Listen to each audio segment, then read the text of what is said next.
that crypto is, someone tweeted this morning, 90% Republicans. I'm like, that's just false. It's not true. Actually, if you look at who's holding crypto, it is pretty evenly split across all independents, Democrats, and Republicans, right? I think there are, this is a hypothesis, but I believe it because it seems very true. There are going to be more independent crypto voters than either side, I actually think.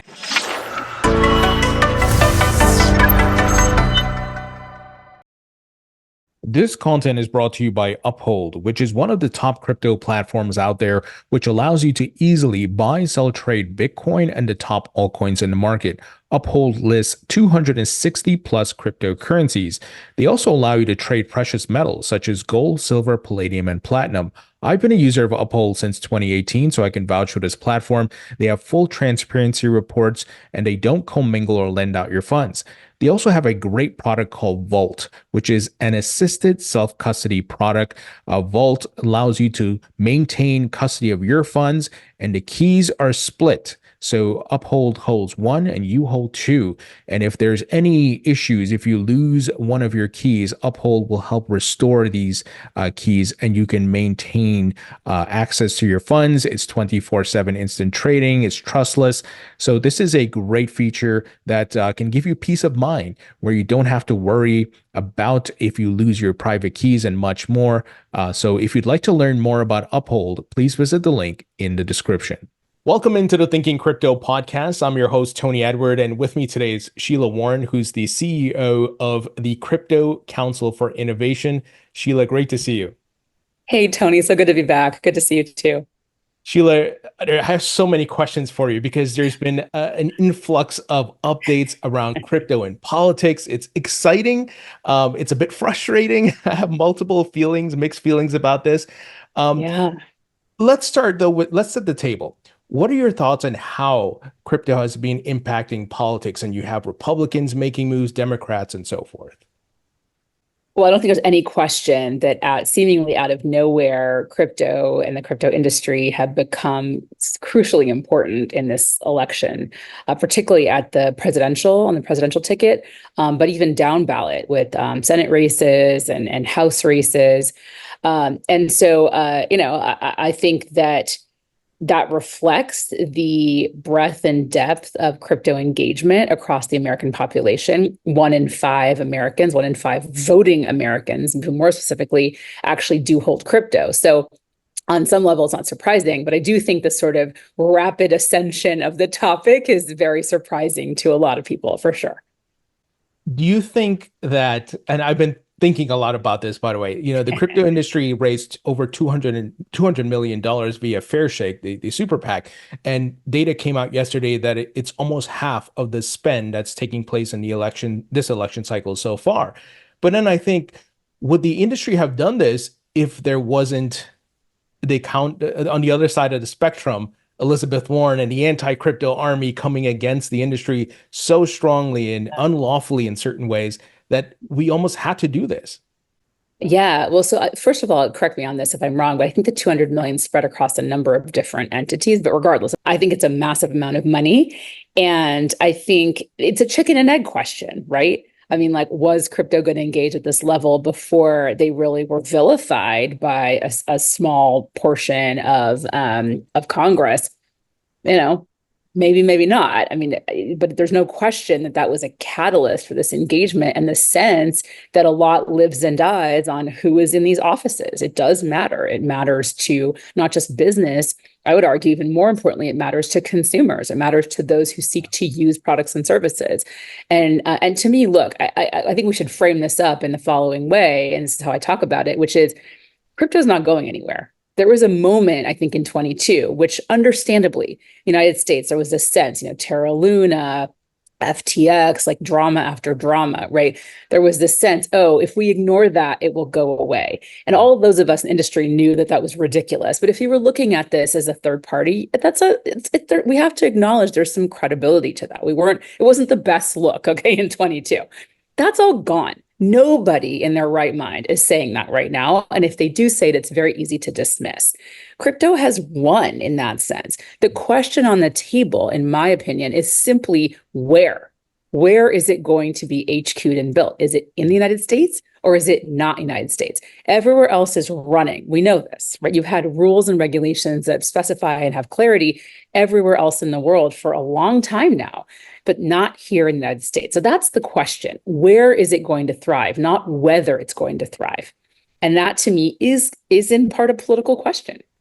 And I'll use some anecdotal evidence. I have family members and friends. Some are Democrats, some are Republicans. When it comes to crypto, they don't think about it politically. They don't think about it as, oh, I like Bitcoin, so that means I'm supporting Republicans or Democrats or whatever it is. They just view it as an asset class. Some of them trade it, some of them use That's it. Right. That's right. But unfortunately, here in the United States, it's become this political issue, and we're almost like forced to take sides. But given the different events that have been taking place, Khanna's Roundtable, the Crypto for Harris town hall last week, do you see us making progress from your point of view that this can be a nonpartisan issue? I think there's definite progress being made for sure. I mean, is one party, namely the Republicans, ahead of the Democrats? And if you want to speak really broadly, yes, as if you look at that if you look at them as monolithic entities, yes. On an individual basis, I will tell you there have been, this is not new, there have been plenty of Democrats who are just as on side as Republicans. And that's been the case for a couple of years now. So the idea that I think we need to be very careful. And I think there's this tendency, especially in social media or places like that allied nuance to talk about this as if it's a party level issue. Now, to be fair, Republican Party platform talks about this, which implies that if you vote the party platform, you'll be on side with that. That is not true in the Democratic Party platform. So I suppose you could make that argument. But at the end of the day, we have a purple Congress, whether people like it or not. We have a purple country, whether people like it or not. And so my view is we should have purple crypto.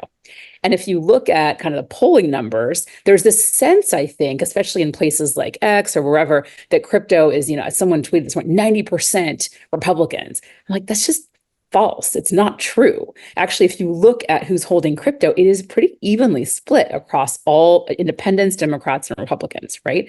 I think there are, this is a hypothesis, but I believe it because it seems very true. There are going to be more independent crypto voters than either side, I actually think, because that's very in line with the philosophy that underlies crypto as a general matter, right? And those independents are obviously disproportionately going to be swing voters to a large extent, right? So the question becomes, there's an outsized power that the crypto voting bloc, if you want to call it that, the sort of single issue crypto kind of person, is going to have in an election that's this razor thin than in other kinds of contexts. But the idea that this is strictly for Republicans, that there are that's just all complete nonsense.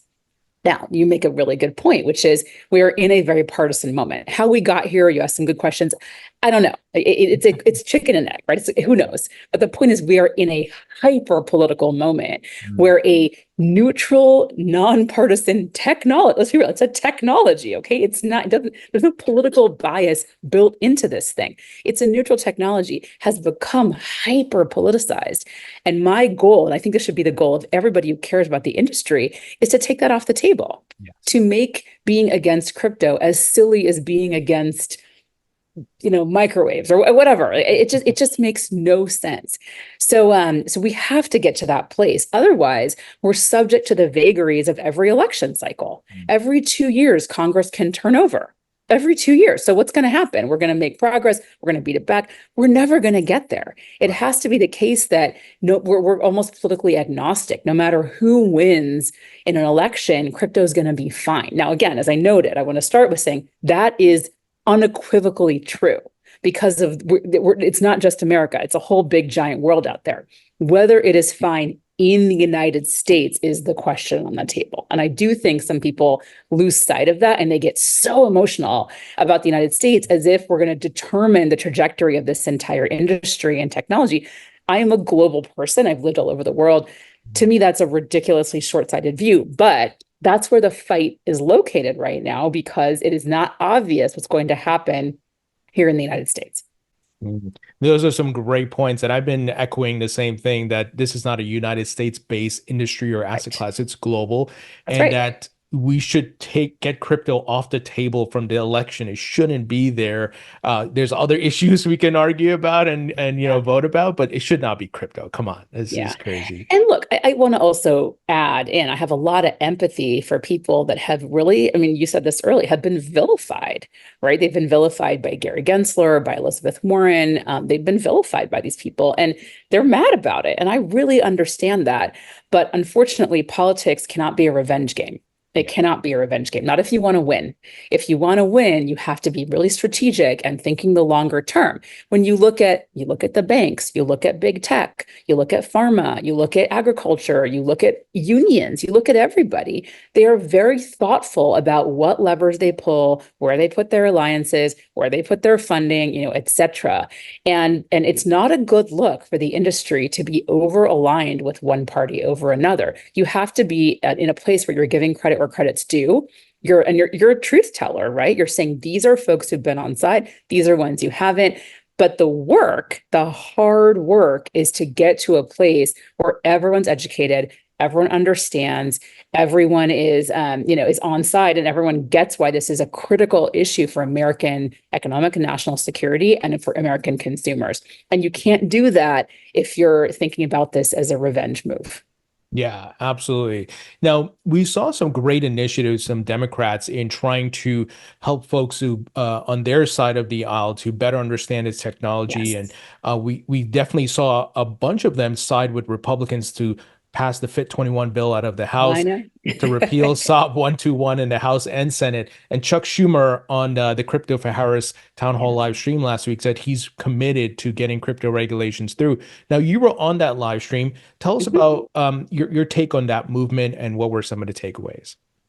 Yeah, I was a speaker at that movement. I think you could argue I had a bit of a segment where, Chuck Schumer, Senator Schumer, was gracious enough to acknowledge the engagement there with me. And then Senator Stabenow came on, Wiley Nickel, Congressman Nickel came on, Senator Gillibrand came on. These are people who really do understand this technology and have since 22 and have put a lot of effort into understanding it and understanding challenges and problems and opportunities and all of that thing. But they take it seriously. And I think that was, I think, the message. And so for me, I agreed to speak at it early on because frankly, I was a bit tired of the rhetorical posture of some of the industry. As somebody who thinks purple, who funds purple, who does a lot of purple things, it was very important to me to kind of calibrate that. And I also frankly wanted to give some credit to some of the unsung folks who had taken the time to really understand this technology, who are Democrats, who happen to be Democrats. So I think that look, coming off of Trump at Bitcoin Nashville, whereas I've said in many places, that was like it was a phenomenal wish list of everything we want, right? It was like boom, boom, boom, boom, boom, boom. That's amazing. And the goal should be to get the other presidential candidate to be similarly like-minded, maybe slightly different nuance because the language you use as a Republican or Democrat is a little different, but the concepts really should be the same. And I think that for me, the Crypto for Harris town hall event was a smashing success from the standpoint of demonstrating that up and down the ticket on the Democratic side, there is support for crypto. There's no bucking the party trend or none of that. Like, I mean, I don't think it gets stronger than the current majority leader of the Senate, Chuck Schumer, has been in office for a really long time, extraordinarily thoughtful and powerful person in Congress, coming out as on fire as he did, talking about how crucial this is. So in my mind, I don't know what the goals of the organizers were. I can't really speak to that. Like, that's a different question.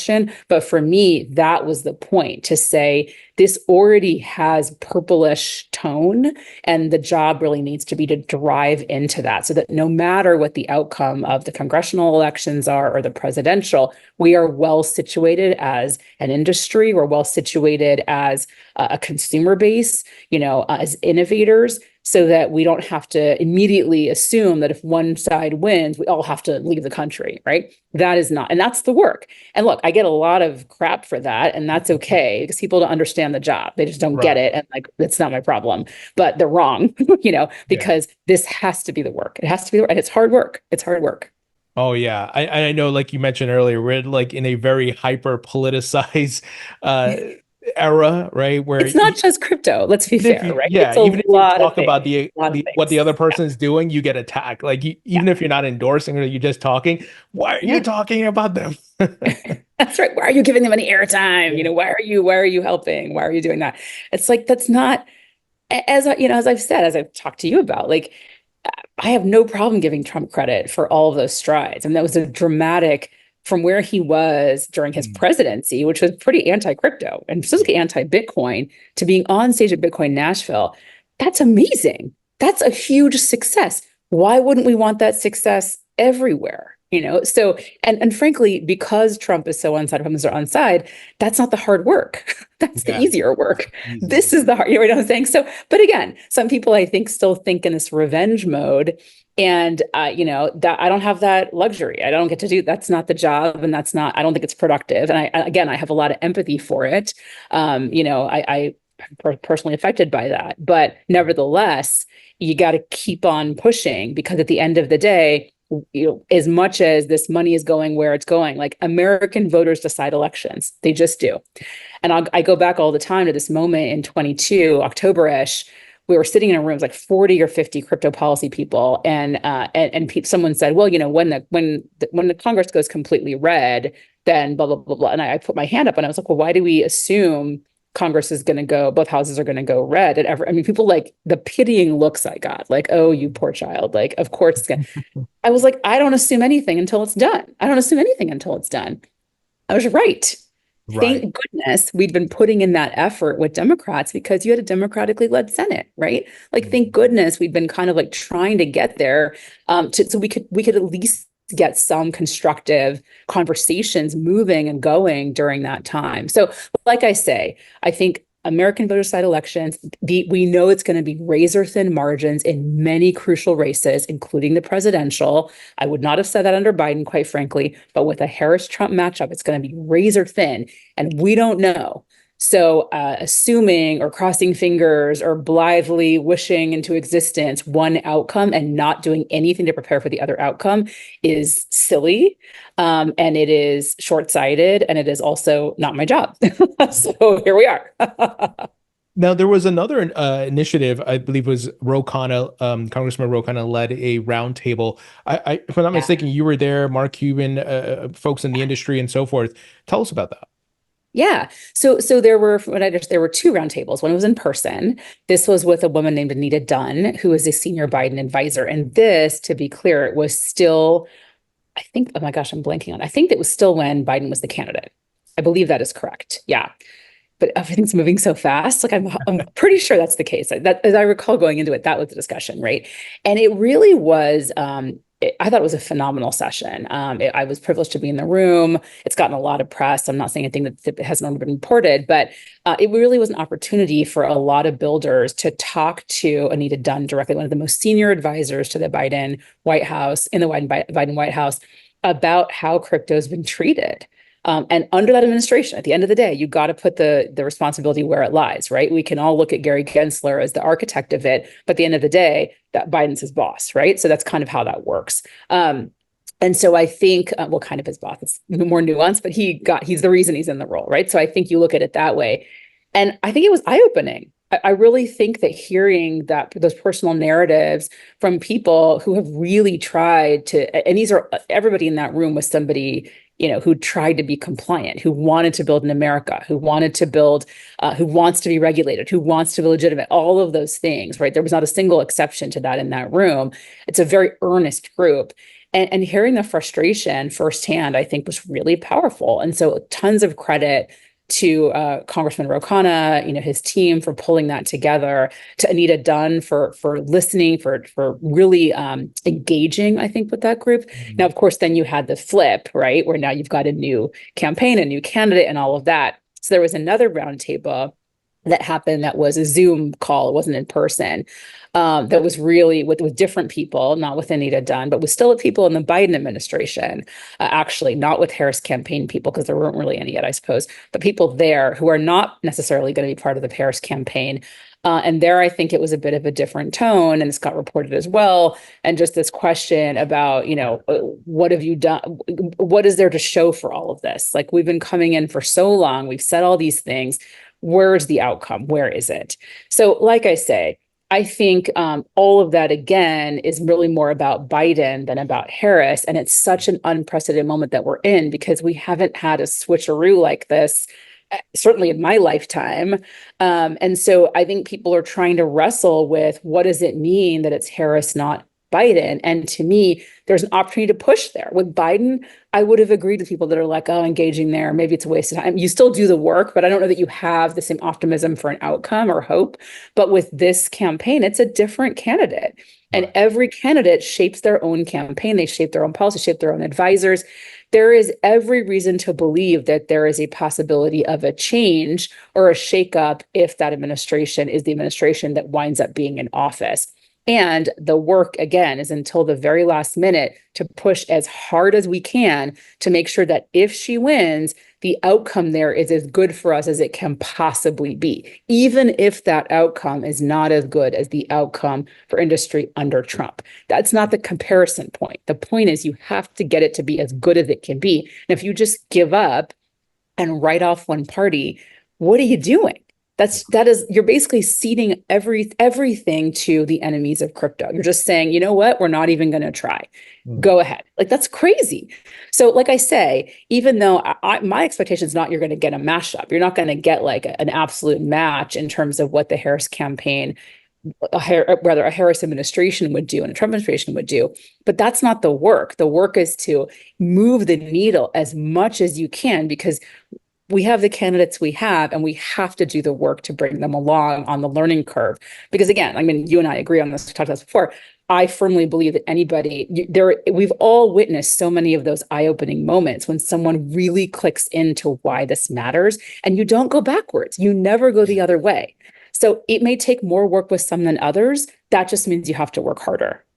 Yeah, well put. And we've been seeing a lot of progress on Kamala Harris's side, where like I think just yesterday, Bloomberg reported that her top campaign advisor, I believe at the DNC, was saying that she's ready to support policies that would boost crypto adoption and innovation in the United States. Now, Great. a lot of people want to hear that from her. They want to see an actual policy write-up, even if it's like a few paragraphs. Hard question for you. Do you think we see that by September or so? I don't know about the timing. I mean, I think, again, you got to look at the timing of this campaign. She's been the candidate for how long? We're in the middle of a convention. She finally formally got the nomination. She had to lock that up. She had to pick a vice president. Frankly, I'll tell you what I think the real timing is, and I'm just going to be very blunt about it. I don't think you see anything about crypto that specific until she's dealt with Gaza and Israel. I think that is a much more pressing issue for this campaign for a billion different reasons. She was a foreign policy vice president.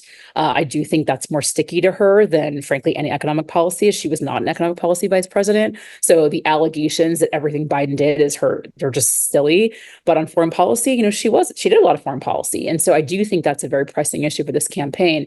So I think that's the timing. When is she going to do that? I don't really know. But I would be very surprised to see language that's more specific than something like what Brian said, which actually that happened a lot faster than I thought it would. I knew they were going to get there. I just didn't know. I didn't think it'd be that fast. I was kind of angling that it would be post-convention, probably Labor Day-ish was the earliest. So this is a huge acceleration in what I thought would happen here. I think it's a testament to how much time they put in, meetings they've had, et cetera. But like I say, that is a crucial pressing issue for her campaign. For the party, for a million different reasons I don't have to articulate because we all know.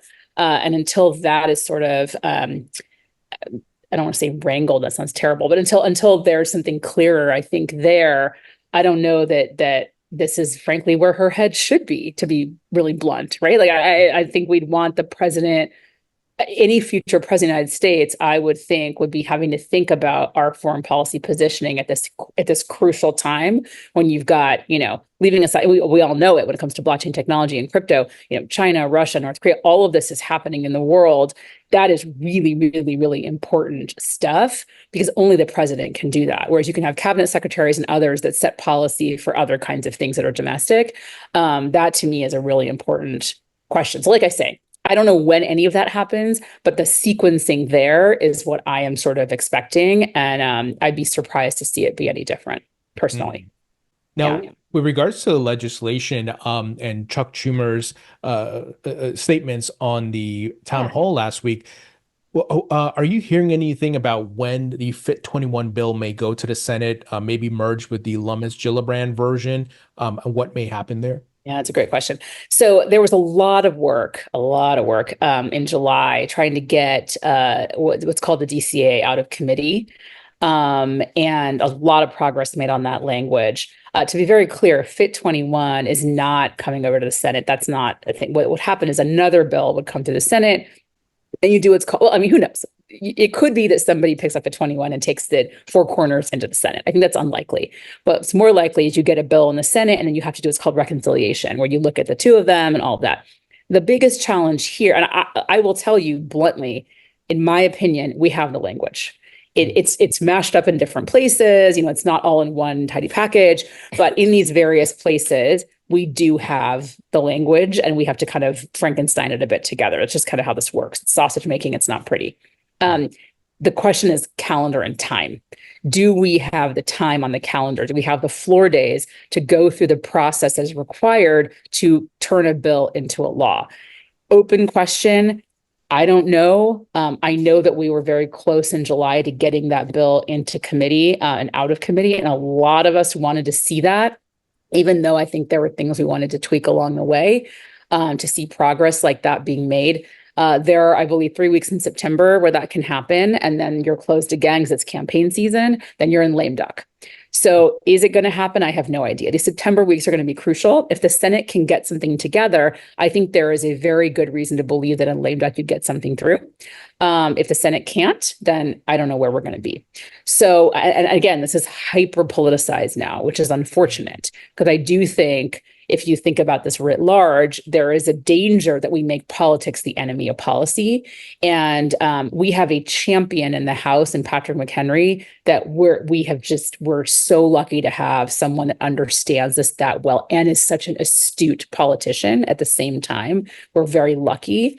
And he deserves a ton of credit, as is his team. And GT Thompson and the ag side in the House, you've got, again, these like very strong leaders who are committed. So the House is ready to go. And Patrick McHenry, after Chuck Schumer's statements, I think he tweeted, I found out from his office as well, just that he's ready to have a conversation. He'd love to talk to the Senate about this, getting this done.